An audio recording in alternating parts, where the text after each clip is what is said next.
Hello, my name is Dr. Dobie Moser, and I'm glad to be here with you again in our St. Ambrose Cares series to help us look at and navigate this pandemic as best we can. This is our fourth session, and our fourth session theme is warning.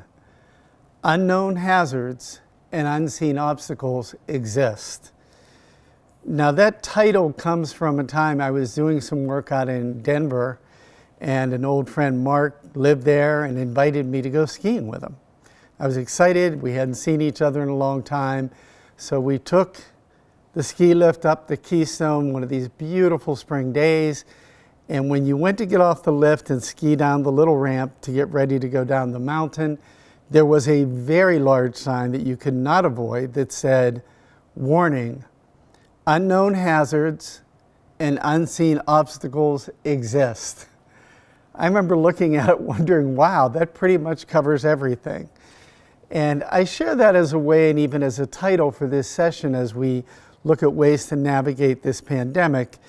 We all have a picture in our head, and it includes a story in which we are the main character on the main stage, and these stories are filled with both spoken and unspoken expectations. You know, I will get a good education. I'll get the job I always wanted. I'm going to make a difference in the world. I'm going to enjoy the wonderful gift and grace of good health. I'm going to marry that person of my dreams. And our 2.5 children will be great athletes. They're going to be on honor rolls and all of that, of course, before they get scholarships to prestigious universities, while I'm off winning the tennis club championship. Now, suffice it to say that none of us had a pandemic in the spring of 2020 on our list of what we expected would be happening. Yet here we are, warning these unknown hazards and unseen obstacles exist in all of our lives. And what that brings up is we're faced with the challenge of building a bridge between what we thought or imagined our lives would be and instead living our lives as they are. You know, I have to change my expectations and embrace the story that I am and the story that I am living in now versus that imaginary story that I thought I would be in. And when we look at the reality of where we are, it means there's goodness, there's beauty, there's struggle, and for every one of us, there's messiness in our lives. That imaginary story that we had in our heads, although very attractive, in reality, we have challenges, we have limitations, as do our children, our families, our spouses, and that perfect life is just that, is a figment of our imagination. And we have the opportunity regarding these expectations to look at them and to build a bridge between our hopes and dreams and what we thought would happen and the reality of what is in fact happening as we live our daily lives. Now, if you note, I made a distinction between changing our expectations and lowering our expectations. When we speak of lowering our expectations and we have to change our life's plans, it implies a judgment that the change is negative and less than and not true if we're somehow being false to ourselves. And I think changing expectations is a far more accurate term, because when we change expectations, it requires us to look at what's happening in front of us, to read the situation not as we wish it were, but as it is, and how we understand it and how it might impact our very lives. To hold on tightly to rigid expectations and to say we're not going to lower them and using that kind of language is actually a setup for failure, because it can force me or send me in that direction where I'm not looking at what's in front of me because I wish it were not there. So the idea of not lowering our expectations, but changing them so we can address what is in fact right in front of us that we have to deal with.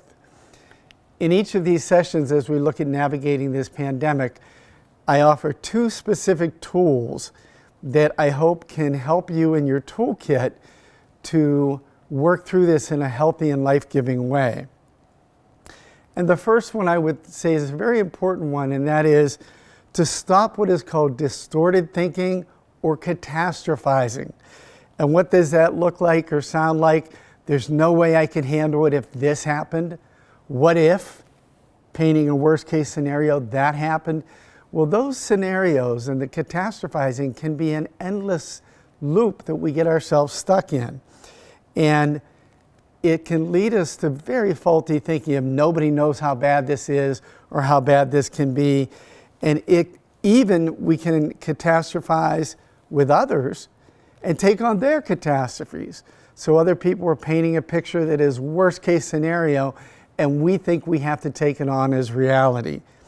And when that happens, we can change that kind of faulty thinking in two very specific ways. One is by asking the question, what are the odds or chances that those catastrophic things really are going to happen? To look at them critically, to put it on the table and saying, okay, what are the chances of that great fear and anxiety happening? And if so, what does it mean for me in my life? Will I still have the love and support and people behind me that I have now? And in almost all cases, the answer is yes. Those people are with you and supporting you because they're there for you and they're not going to leave. So that's one way we can kind of dismantle that picturing of worst case scenarios and catastrophes. The second is a really helpful tool and skill, and it would be put that kind of thinking on the table, and then we ourselves can shoot holes in it. We can look at it objectively on the table and say, well, wait a minute, that's not true because, or where's the evidence for that? There's no evidence that would say that's going to happen at all. And the benefit of that is it allows us to learn how to dismantle and prevent that catastrophic thinking when we're feeling drawn there. It's a way that we can prevent ourselves from going there so that it doesn't go deeper and deeper and we end up feeling stuck and as if we can't get out. So those are two very helpful skills. The second tool in your toolkit is also another really practical one, and that would be replace negative self-talk with positive self-talk. What I mean by that is we can replace that negative talk. We can identify our strengths. We can identify our skills. We can name gifts and talents we've developed over time, or in other situations, we can say, I am a good problem solver. I did it in this situation. So the idea would be, and I throw this out because as athletes, I play tennis. Many times in sports, you'll hear people berating themselves, and I can't believe I missed that shot, or I didn't make the play that I expected to be able to make. And the idea would be, we wouldn't want to say anything to ourselves that we wouldn't say to a teammate, a colleague, and a friend. Now, there are times I have to admit on a tennis court, I've called myself an idiot or said, I can't believe how stupid you are, but I've never said that to another person, and most of us would not. So one of the ways we can replace the negative with the positive is speak to ourselves the very way that we would speak to another person. For each of our sessions, I've been offering and will offer here 3 specific life-giving habits. We understand this change is inevitable in this pandemic, but growth is optional. And we always want to go toward the growth, toward the life. So the 3 habits for this session, the first would be take 10 minutes every day for silence and reflection. Just set up a time, a place where you can be alone with yourself. The idea of that 10 minutes is to listen to what is stirring and going on inside you. A lot of times our faulty thinking and anxiety goes up because we never take the time to quiet and calm ourselves, to listen to what is going on inside of us.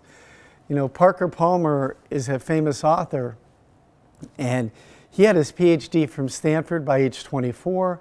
He was convinced his path was paved. He was ready to go with many wonderful things ahead. And yet when his life did not go in that direction, it sent him into a very deep depression. And it led him to that place of reflecting and seeking to understand. And he had a wonderful line in a book called Let Your Life Speak.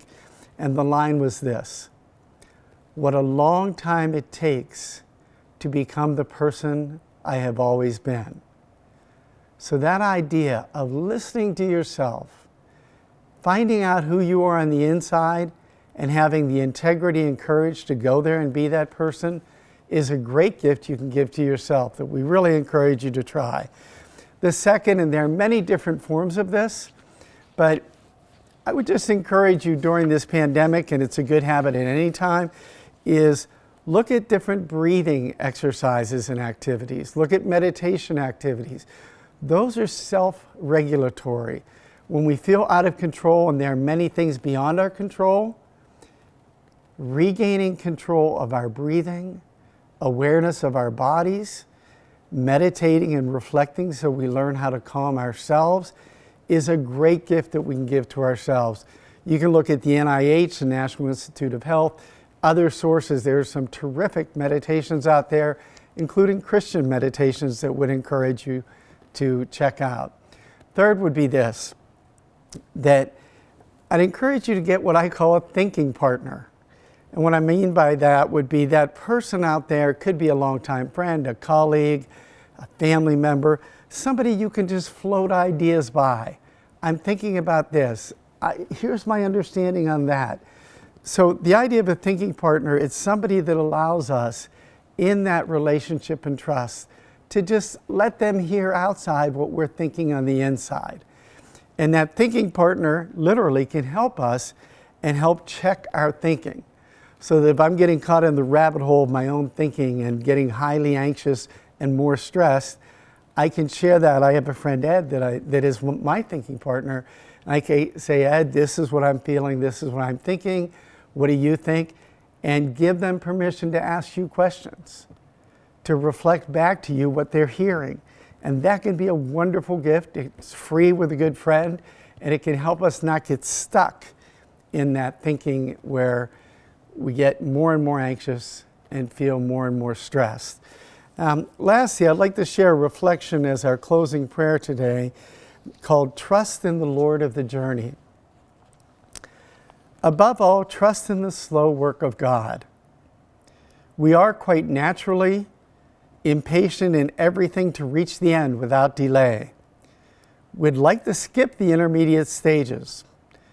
We are impatient of being on the way to something unknown, something new. And yet it is the law of progress that it is made by passing through some stages of instability, and that it may take, in fact, a very long time. And so I think it is with you. Your ideas mature gradually. Let them grow. Be patient with yourself. Let them shape themselves without undue haste.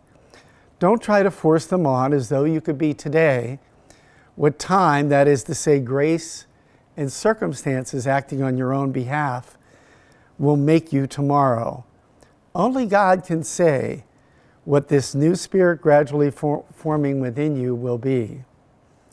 Give our Lord the benefit of believing that His hand is leading you, and accept the anxiety of feeling yourself in suspense and incomplete. Amen. Peace be with you.